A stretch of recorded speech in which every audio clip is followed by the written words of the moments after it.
Okay, so the footballing world has had a great loss today in the passing of former England and Lazio manager Sven-Goran Eriksson, who's passed away following his lengthy battle with terminal cancer. He was aged 76. Very interesting man was Sven-Goran Eriksson. A rather unknown Swedish player. He played in Sweden. It's his managerial career that is really interesting. He won a lot of silverware in the first half of his managerial career before he gets appointed England manager. The second half of his managerial career, he wasn't as successful, but the 80s through to the 2000s, he was a top manager. And a lot of people don't realise how successful he was as a club manager before getting into international management with England. So he retires as a player, a right back, an unassuming, pretty run of the mill journeyman right back in Sweden. He then starts coaching in the lower levels of Swedish football before IFK Gothenburg pick him up.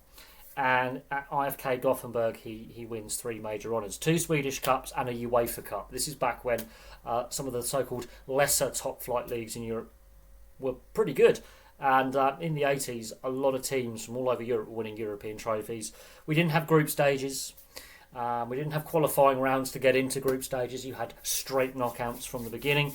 And he wins the UEFA Cup with IFK Gothenburg, one of the most successful clubs in Swedish football, and two Swedish Cups, which ultimately gets him a job at a bigger club in Europe, at Benfica. He wins three league titles with Benfica, a Portuguese Taça de Portugal and a Super Taça de Portugal. So he wins five trophies with Benfica. And then his spell in Italy, where he really becomes a household name, and he gets picked up on the radar by the English FA towards the end of his time in Italy. Now, this is a time when Italian football Serie A is being broadcast on British domestic TV. He wins the Coppa Italia with Roma. He then ends up coaching a very, very dominant Sampdoria side towards the end of their period of dominance, where he wins a Coppa Italia with Sampdoria.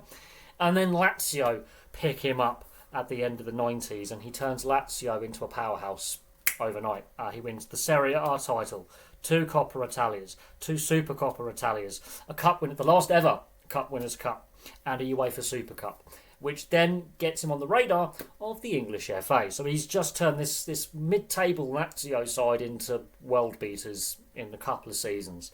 They win everything in Italy, and they win two European trophies. And there's 2-3 seasons where Lazio were the best team in Italy. But he built his reputation at Sampdoria and Roma, and at Benfica and across the European leagues. Goes to Lazio. England at the time crashed out of Euro 2000 in the group stage. We did beat Germany with an Alan Shearer penalty in Charleroi, but otherwise the embarrassing defeats to Romania and Portugal. We crash out in the group stage of Euro 2000. We also lose the last ever game at Wembley, 1-0 to Germany. I think Dietmar Hamann scored the last goal at the old Wembley in the process of qualifying for the 2002 World Cup, which was in Korea and Japan.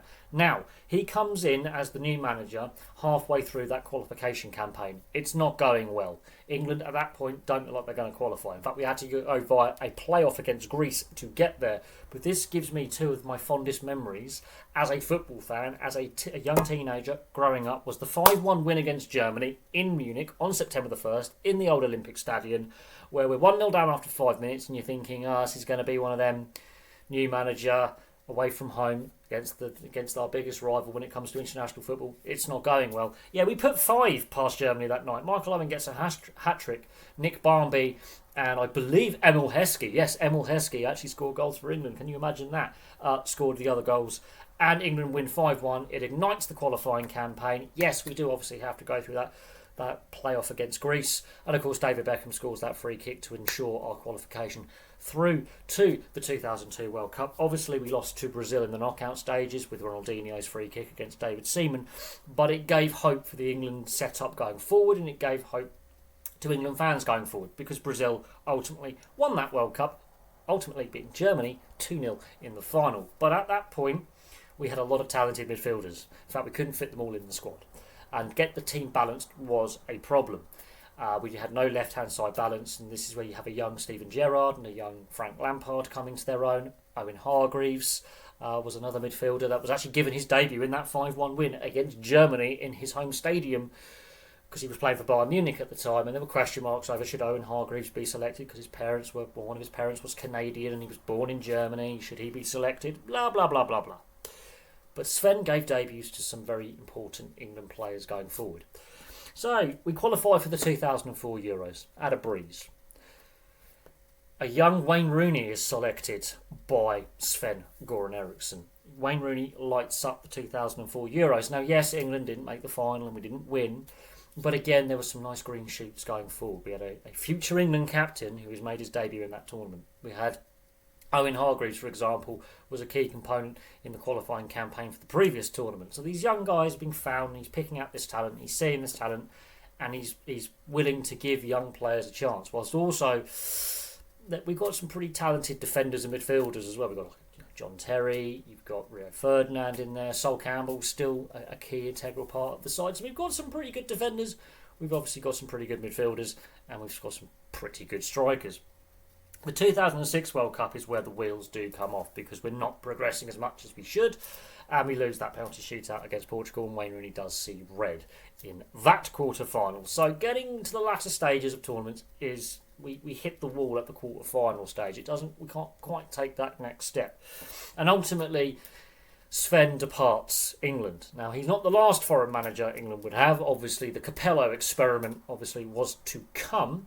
But I do think when he leaves England in 2006, there was an opportunity to kick on. We didn't do that until Gareth Southgate comes along. So there were some missteps by the FA following Sven's departure. But I wasn't overly disappointed with Sven. I look back on the Sven-Goran Eriksson 5-year period he's in charge, and there were some lows. Yes, losing the way we did in the 2002 World Cup. I can't knock him for that. It was his first tournament. But losing the way we did in the Euros and how we crashed out, and how we crashed out of the World Cup in 2006, yeah, there was some bitter tastes in the mouth there. But progression had been made from where England were in 2000, losing at the old Wembley, and the way we crashed out of the previous Euros. We had made some positive steps and some nice young, talented, great young players who would ultimately have be a key part of the England setup for years to come, like Hargreaves, like Rooney. Gerrard came into his own, Lampard came into his own. Obviously, John Terry's unearthed as a world-class defender, would become a stalwart of the side. We had some great players, just couldn't get the balance of the side right. And that was a problem with Sven. In fact, every manager after Sven, because after Sven things got worse. We had Steve McLaren and Fabio Capello and Roy Hodgson and some very, very disappointing performances. In fact, we didn't even qualify for the 2008 Euros. And there were some very disappointing and low points to come. But Sven was a very complex individual. I think the way the media treated him was pretty poor, to be honest. And I've made it very clear my views on the mainstream and especially the sports media and the tabloid media in this country. I think the way they treated him was pretty diabolical, to be honest. I think they were quite sleazy in their reporting around his private life, which I don't think helped anyone. They were also going after players as well, and they continue to do that to this day. There was some sleazy reporting in regards to some of the high-profile England players and Sven and their private lives, which I think damaged the relationship between the England camp and the media that Gareth Southgate spent many years fixing. And we can all debate the pros and cons of Gareth Southgate and his management, and the pros and cons of the high and low points of Gareth Southgate in charge of England. But it took a long time for the trust between the England coaching setup and the players and the media to be mended, in part because of this period. And the period prior to that, in the 90s, there was some very, very negative reporting. That tall poppy syndrome, as we like to call it, where the media likes just building people up and then knocking them down, and basically sleazy reporting. Post-England, his managerial career did not reach the levels it had done pre-England. His spell with Man City was a disappointment. He had a few years at Leicester, where he had a bit more stability, but Man City, he'll be remembered for that 8-1 defeat against Middlesbrough, where Middlesbrough on the last day of the season scored basically half their league goals in a season away from home at the Etihad, where they put 8 past Man City. That was a low point, I think, in Sven's managerial career in regards to top-flight football. He had a spell at Leicester City amongst other clubs, but if you want to look at his managerial record, look at the first half of his managerial career. A lot of silverware there, a lot of success, and I think he did a decent job with England considering where they were and where he left them. I think he had a decent run. He just, when it came to those knockout games, those quarterfinals, it just taking that next step, it just didn't quite happen. But then the managers that came after him weren't as good as Sven until Gareth Southgate. So it took a long time for the England setup and to recover and reach the levels that Sven had got the side to at that point, and then go on past that. We've made 2 finals and a semi-final with Southgate. So whoever comes in full time after Lee Carsley's got a tough gig to follow. But I thought Sven was a very good manager. I think he was underrated. And you look at what he did at Lazio and what he did at Benfica and Roma and Sampdoria, he was pretty good. He won a lot of silverware. He was a very, very, very, very good manager in his own right in his time. But it is sad that he has passed away. I thought we'll do more of a career video and say, look, I think the media treated him abominably, in my opinion. But I think, in my opinion, also Sven was criminally underrated as a club manager as well. He had a very glittering club managerial career. But there we go. That's the sad news that former England and Lazio manager Sven-Goran Eriksson has sadly passed away, aged 76. Thank you very much for watching. Place your thoughts on Sven-Goran Eriksson in the comments section below. And even at the end, he was exceptionally humble. And it was the Sven-Goran Eriksson documentary is going to come out, and I think that'll be very eye-opening and very, very interesting to watch and see what he has to say, because it's basically like his memoirs. The Sven-Goran Eriksson documentary, when it comes out, I think is going to be very eye-opening on how he thought, how he tactfully went about things, and how he felt about his relationship with the media, because it wasn't always good. But there we go. Thank you very much for watching, and I'll have some more content for you guys very, very soon.